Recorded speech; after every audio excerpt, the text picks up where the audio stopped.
Tangents. Well, tangents, as you know from Calc 1, they're related to finding the derivative. So the derivative is the value of the tangent at one given point, the tangent of the slope at a given point. However, you might think it would be like really straightforward to find the slope of a tangent line in a polar equation. For example, when we have like y equals x squared, well, the derivative y prime is simply 2x. All right? So you might be thinking that for a function r equals to 1 plus 2 sine theta, so to speak, all we have to do is r prime equals to 2 cosine theta. And well, unfortunately, that's not the case. We cannot just take a derivative of r with respect to theta. Well, in fact, finding a derivative in polar mode, in polar form, requires to find r prime. But it's not the only thing that we would do in this case, because, well, unfortunately, this number right here, or rather these functions describe a radius and angle.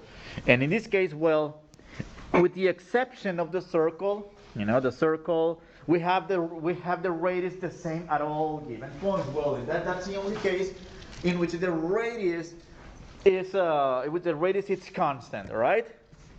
However, not all functions in polar form behave the same way, because what about a cardioid, for example, which is the example that we're going to work on, So, well, in this case, the radius is one value, the radius is a larger value, the radius is another larger value. Well, do you see the different values of r? Well, so in this case, both the angle and the radius are variable. And also for this reason, we will have to describe these polar equations in terms of parametric equations, because in this case, essentially, we have two parameters changing. In this case, we have x and y, a point in Cartesian, depending on some radius and some angle. However, these are too many variables to work with, we would have to find a way to express everything in terms of one single variable, like in parametric form. We express our parametric equations in terms of t, that is one single variable. Okay, in this case, what we're going to do is the following. Express this radius r as a function of theta. And in this case, well, we have a set of parametric equations that depend only on theta. And the derivative formula is below. So we're going to differentiate this in terms of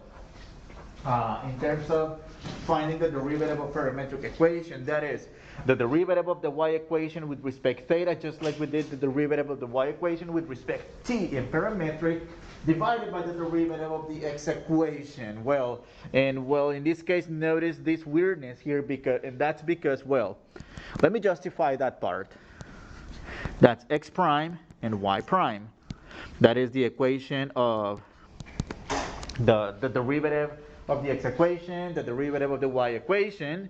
So in this case, we would have to use the product rule. That is f prime cosine plus g prime, which is a negative, or rather minus because it's a negative, sine times f.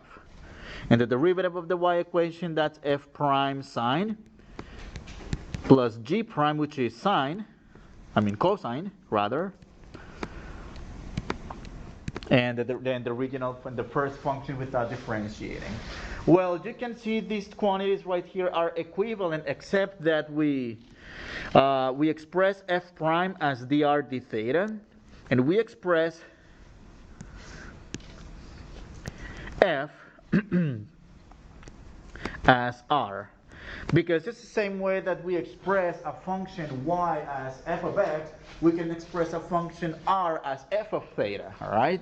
And well, the derivative of the y equation, f prime sine plus f cosine essentially, and in the denominator it's f prime f prime, oh wait a minute, that's the numerator, f prime cosine minus f sine. So we have everything matching the formula. Well, and again, that formula, I mean, I could have just given you the formula right here, just use it, but in this case, well, where it's really coming from, because it's important to describe where it's coming from, because essentially, I mean, especially because we need